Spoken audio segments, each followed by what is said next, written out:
반도체 난리 났다. 이런 건 처음입니다. 무슨 말일까요? 반도체 수출에 대한 이야기입니다.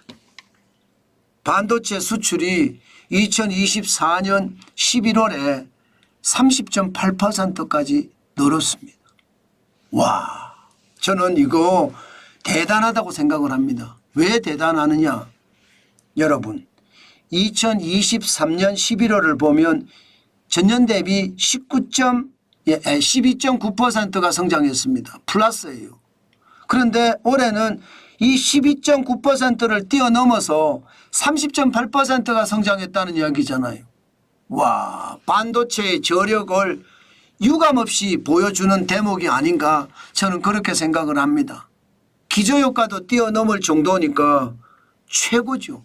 게다가 반도체 수출이 11월 기준으로 보면요, 역대 최고입니다. 예, 이런 건 처음입니다. 이 말이 바로 이 말이에요. 11월 수출을 보면 그만큼 대단하다는 이야기죠.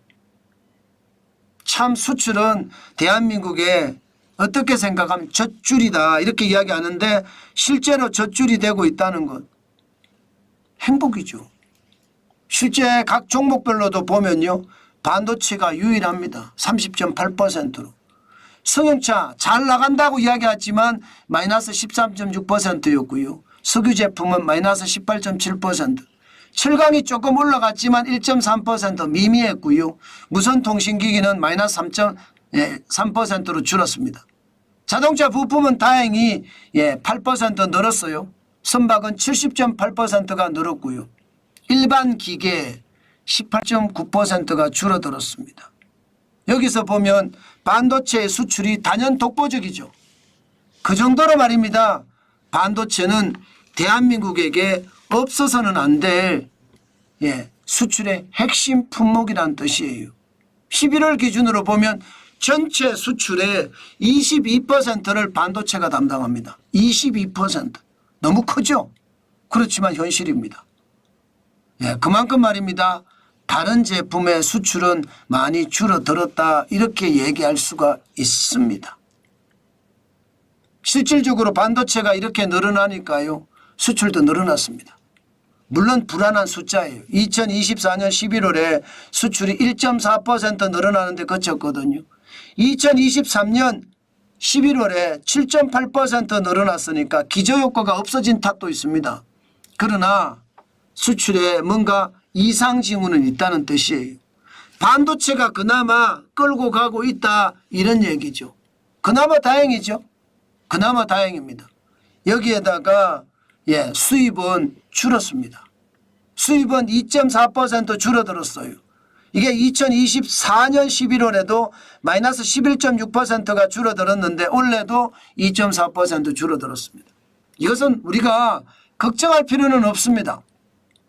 원자재 수입이 줄어들었다 이렇게 해석할 수 있으면서 아니 수출이 앞으로 더 나빠지는 것 아니냐 이렇게 해석할 수 있거든요. 그렇게까지 갈 필요는 없는 것 같습니다. 왜?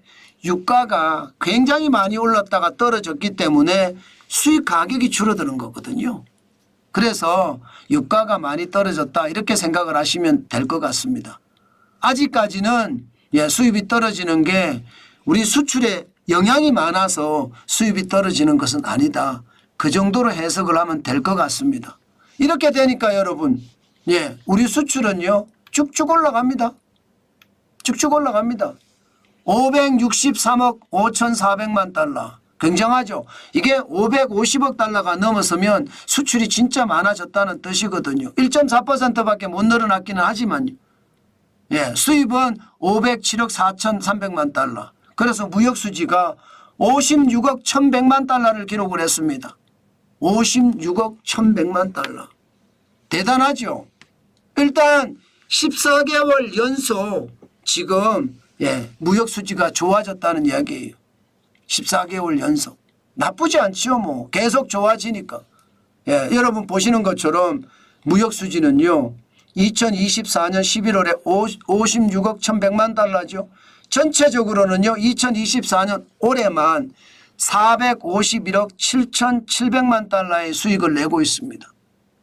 뭐 올해만 무역 수지가 500억 달러 이상 흑자가 날 거라는 것도 시장에서는 굉장히 크게 전망을 하고 있습니다. 다행이죠. 여전히 수출이 걱정이 된다 이런 얘기를 하지만 그나마 힘을 내고 있으니까 다행이다 이렇게 이야기할 수가 있겠죠. 예, 그나마 수출이 지금은 낫다예요. 그런데 앞으로가 문제죠. 앞으로가 계속 이렇게 수출이 좋아질 거냐의 문제, 이것은 어떻게 생각하면 약간 두렵기까지 합니다. 왜냐고요? 당장 미국에 대한 수출이 5.1%나 줄어들었습니다. 중국에 대한 수출도 0.6%가 줄어들었고요. 비중은 중국에 대한 수출이 112억 7,700만 달러로 전체 수출액의 20% 차지하고 있고요. 미국은 103억 8,800만 달러로 18.4% 유지는 하고 있습니다. 그러나 줄어들었다는 거, 이게 사실은 조금 겁이 나요. 겁이 나요. 왜냐하면 양대 수출국이라고 이야기하는 게 미국과 중국이거든요. 또한 유럽도 만만치 않고요. 아세안도 만만치 않은데 아세안이나 유럽은 그래도 자리를 잘 지켜나가고 있습니다. 플러스로. 아세안만 하더라도 베트남이 있으니까 0.4% 늘어나서 98억 2천만 달러 수출을 했거든요. 유럽연합은 많이 꼬꾸라졌어요. 0.9% 늘어났긴 합니다. 54억 4,400만 달러. 최근에 들어서서는요. 중남미와 중동의 수출이 많이 늘기는 해요. 다행이다 이런 생각은 하지만 전체적으로는 굉장히 어려운 그런 상황으로 몰려가고 있다 이런 생각이 듭니다. 뭔가 불길한 조짐은 있죠. 중국에 대한 게 마이너스가 된 경우는 지금 올해 들어서 두 번째거든요. 지난 2월에 마이너스 2.4% 기록한 이후에 11월에 마이너스 0.6% 기록했으니까 뭔가 신호가 좋지 않다 이렇게도 이야기합니다. 게다가 반도체가 좋다 계속 좋다고 이야기는 하지만요. 지금 걱정되는 게 있습니다. 반도체 가격이 폭락하는 것. 계속 이렇게 나갈 수 있을 거냐에 대한 문제는 심각하죠. D램의 고정거래 가격이 4개월 사이에 37.5%가 떨어진 것. DDR4 8GB 기준으로 말입니다. 굉장히 많이 떨어졌죠. 낸드 플래시 메모리가 3개월 사이에 55.9% 떨어진 것. 128GB MLC 기준입니다. 4.9달러가 2.16달러가 됐으니까요. 현재까지는 반도체가 좋습니다. 그래서 걱정하지 말라 그렇게들 이야기할 정도의 반도체가 나쁘지 않으니까 수출이 계속해서 늘어나니까 난리 났다고 이야기할 정도로 좋으니까. 그러나 앞으로 이게 과연 계속 좋아질까는 다시 한번 생각을 해봐야 됩니다. 지금 당장을 보는 것이 아니라 우리는 미래를 봐야 되잖아요. 결국 미래를 보면 불안하다는 생각을 할 수밖에 없을 겁니다. 올해 수출이 많이 늘어났기 때문에 내년에 적게 늘어날 수도 있거든요. 당장 올 1월에 18%나 늘어났거든요. 내년 1월에 이 기저효과를 뚫어낼 수 있을까요? 쉽지 않을 수도 있습니다. 다시 말해서 1월부터 수출이 무너지는 그런 사태가 벌어질 수도 있습니다. 저는 그게 경제에는 굉장히 안 좋은 신호라고 생각합니다. 수출이 무너지는 신호가 나오잖아요. 그것은요. 심리를 무너뜨릴 수 있습니다. 경제는 심리라고 했는데 심리가 무너지면 그때는 걷잡을 수가 없거든요. 그래서 내년이 굉장히 위험하다. 저는 그런 생각을 여전히 지우지도 못하겠고요. 앞으로 그 위협이 앞으로 더 커진다고 생각을 하니까 솔직히 무섭다는 생각 저는 절로 듭니다. 그만큼 상황이 지금 굉장히 꼬여간다고 생각을 하면 제가 봐서는 틀리는 것 같지는 않습니다. 그게 시장에 큰 위협이 되지 않겠느냐 저는 그렇게 생각하거든요. 여러분들에게 제가 계속 말씀드리는 거 있잖아요. 항상 대비하는 게 좋다. 그것 말입니다. 대비하는 게 우리가 살아날 수 있는 길이다. 그 말씀도 진짜 많이 드리고 있거든요.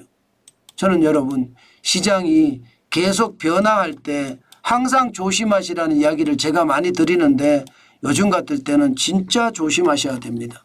그렇지 않으면 진짜 큰 코 다칠 수도 있거든요. 저는 그래서 여러분에게 아주 강조해서 말씀을 드립니다.